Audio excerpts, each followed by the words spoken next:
안녕하세요, 김명환입니다.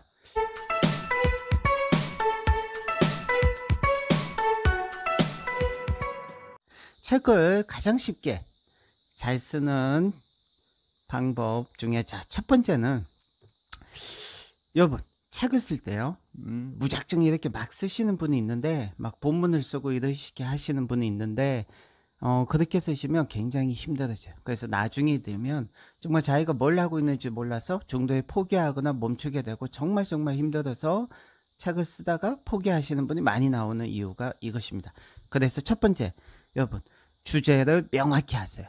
주제를 명확히 하는데, 애매모호하게 그냥 주제를 명확히 하세요. 절대 안 돼요. 서양이 동양보다 발전한 이유는 모든 것을 수치화했고 했기 때문에, 주제를 명확히 하는데, 그러면 어떻게 명확히 하는 거죠? 주제를, 여러분들이 책을 쓰는 주제를 8글자 이내로 명확히 하세요. 저는 하나 더 요구합니다. 주제를 명확히 하는데 어떻게? 8글자를 명확히 하세요. 그러니까 여러분이 잠자고 있는데 갑자기 누가 깨어서 책의 주제는 무엇입니까? 제가 책 쓰기 수업할 때 항상 그렇게 질문하거든요, 매일. 그러면 수강생분들이 굉장히 당황스럽게 생각해요. 그래서 제가 설명을 했죠. 잠자고 있는데 막 비몽사몽간인데, 선생님 책의 주제가 뭡니까 하면 자기가 생각해서 답이 나오면 안 돼요. 무의식 중에 그냥 입에서 튀어나와야 되는데, 어떻게 나와야 되냐면 막 책의 주제를 뭐 주저리 설명한다? 틀렸어요. 절대 그러면 책을 쓸 수 없어요. 어떻게? 8글자로 그냥 툭 튀어나오는 사람들이 책을 잘 쓸 수 있어요. 그러니까 머리부터 발끝까지 자기가 쓰고 있는 책의 주제가 뭔지 8글자로 팍 튀어나온 사람은 자신의 의식과 무의식 속에 모든 게 자기가 책 쓰기에 빠져 있는 사람이고, 자기가 쓰고 있는 책의 주제가 뭔지 명확히 자기 자신이 알아요. 그래서 책 쓰기 할 때 가장 위험한 사람들은 뭐냐면, 자기가 책을 쓰면서도 내가 쓰고 있는 책의 주제가 뭔지 까먹고 오락가락 하시면서 책을 쓰시는 분이 있어요. 이런 분들은 당연히 독자들한테 큰 임팩트를 줄 수 없다는 거죠. 주제를 8글자 이내로 명확하게 만든다. 중요한 거는 8글자로 만든다는 거죠. 그래서 자다가 깨어나도 책의 주제가 뭡니까 하면 튀어나올 수 있어요. 서양의 학자가 그랬어요. 8글자 이내로 설명하지 못하면 그건 당신이 설명할 수 없는 거고 모르는 것이다. 두 번째, 누구한테 얘기해야 할지 타겟 독자를 정하는데요. 그럼 막연히 독자를 정한 다음에 뭐 책을 쓰기 전에 준비할 때 독자만 정하고 그냥 달랑 끝나면 안 된다, 그죠? 여기서 한 단계 더 나가야 돼요. 이걸 하고 안 하고가 여러분들이 책을 너무 쉽게 잘 쓸 수 있고 쉽게 쓸 수 있는데, 어떻게 하냐면 타겟 독자와 같은 사람을 여러분들 주위에 찾아보세요. 만약에 여러분들의 책의 독자가 30대 가정주부야, 아니면 30대 여성 직장인이야, 그러면 여러분들이 알고 있는 30대 여성 직장인, 만약에 그렇다면 여성 직장인, 여러분들이 잘 알고 있는 그 사람의 어떤 습관이나 어떤 그 사람이 가장 좋아하는 거, 가장 싫어하는 거, 이게 뭔지 가장 잘 아는 여러분들 지인들 중에 책의 독자와 가장 근접한 사람이 있을 거 아니에요. 혼자 사는 사람이 없을 거 아니에요. 그 사람, 그 생생한 그 사람을 자기가 책을 쓸 때마다 자기 책상 앞에 앉혀놓으란 거죠. 상상하란 거죠. 그래서 막 얘기를 해. 책의 주제를 막 얘기를 해. 그 얘기한 것을 들으면서 쓰면 돼요. 요걸 얘기한 것을 들으면서 쓰는 거는 힘들 수 있어요. 그러면 뭐냐면, 구체적인 타겟 독자를 자기가 잘 알고 있는 지인 중에 한 명을 딱 정해놓고 그 사람을 생각하면서, 내가 철수에 대해서는 내가 잘한다. 왜? 내가 잘 알고 있는 사람이니까. 그 사람이 뭘 좋아하고, 그 사람이 무슨 고민이 있고, 그 사람이 무슨 생각을 가지고 살고 있는지. 그러면 독자의 머릿속에 들어가서 책을 쓸 수 있을까요, 없을까요? 있다. 이게 상상 속의 인물, 자기가 잘 알고 있는 사람을 한 명 자기 책상 앞에 앉혀놔라. 세 번째, 여러분 책을 쓸 때 순서가 중요해요. 그냥 막 본문 쓰기, 그냥 글쓰기 하시는 분들 안 돼요. 너무 힘들어져요. 책을 쓸 때 정말 중요한 건 뭐냐, 순서가 있어요. 목차 구성을 먼저 해야 돼요. 그러니까 책의 순서는 뭐냐면, 구상을 먼저 하고, 그 다음에 구성을 하고, 그 다음에 서문 서기를 하고, 그 다음에 본문 서기를 하는 이 순서예요.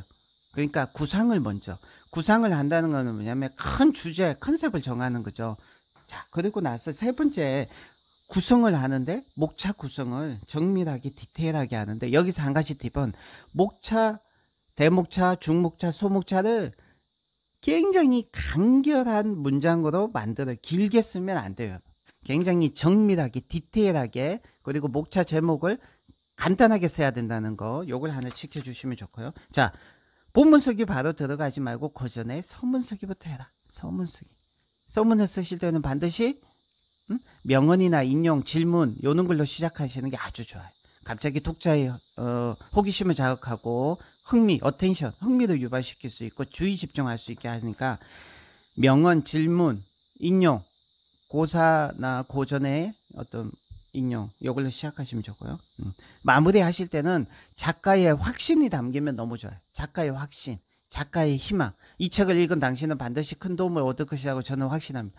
아니면 어떤 자기의 희망, 이 책을 읽은 당신이 조금이라도 도움이 되었으면 저는 너무 행복할 것 같습니다. 이는 어떤 희망, 기대 요런 걸로 마무리 하시면 좋고요. 자, 서문을 쓴 다음에 그 다음에 이제 본문 작성을 하는데, 본문 작성하실 때요 그냥 무작정 쓰면 안 돼요. 이게 1년이 되고 5년이 되고 10년이 돼요. 그래서 책 못 쓴 사람이 한두 명이야. 한두 명. 본문을 쓰실 때 제일 중요한 거는 이제 자 본문 쓰기 시작하는데, 본문을 쓰실 때 반드시 집중 집필 기간을 정하세요. 내가 오늘부터 내 인생에서 오늘부터 책 쓰기가 제일 중요하다. 언제까지? 뭐 3개월이든 6개월이든 뭐 9개월이든 상관없어요. 집중 기간을 정하는 게 중요하고, 책을 본문 쓰기 시작했으면 중간에 멈추면 안 돼요.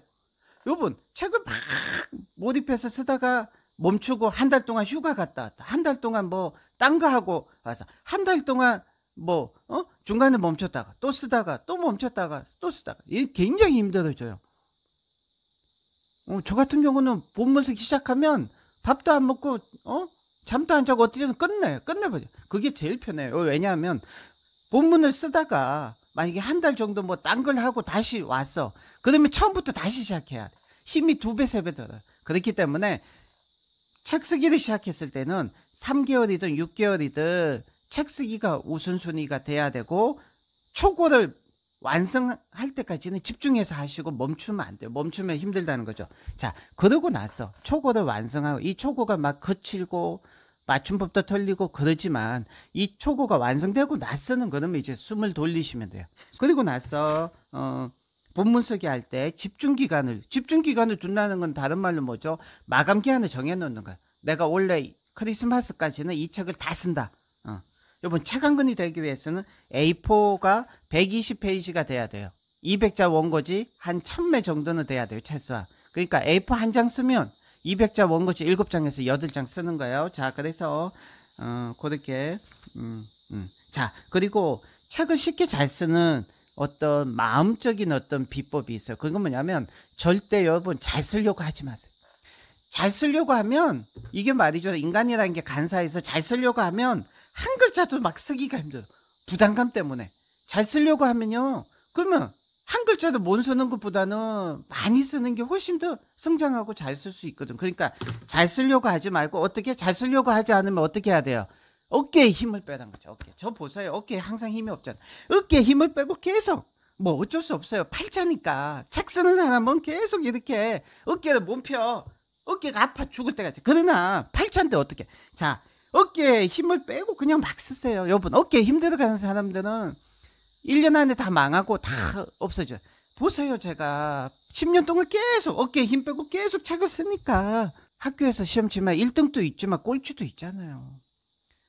책을 쓰는 작가들이 많잖아요. 그러면 이렇게 생각하시면 돼요. 그냥 잘 쓰려고 하지 말고, 내가 그냥 제일 백수무직자였을 때, 아무것도 아니었을 때 저는 마음을 비우고 쓰니까 더 잘 쓸 수 있다. 그러니까 잘 쓰려고 하지 말고 뭐 남들이 날 인정해주고 알아주길 바라지 말고 그냥 책을 쓰는 것 자체에 보람을 느끼시면 훨씬 잘 쓸 수 있어요. 그래서 저도 사실은 제 어떤 영업 비밀, 제 어떤 책 쓰기 비법 중에 하나가, 잘 쓰려고 하지 마. 야, 뭐 대한민국에서 제일 형편없는 책을 내가 쓰자. 이렇게 마음을 완전히 비우고 쓰면 책 쓰는 게 부담이 안 돼요. 그래서 좀 잘 쓸 수 있다는 거죠. 자, 감사합니다. 김명환의 독서법 TV였습니다.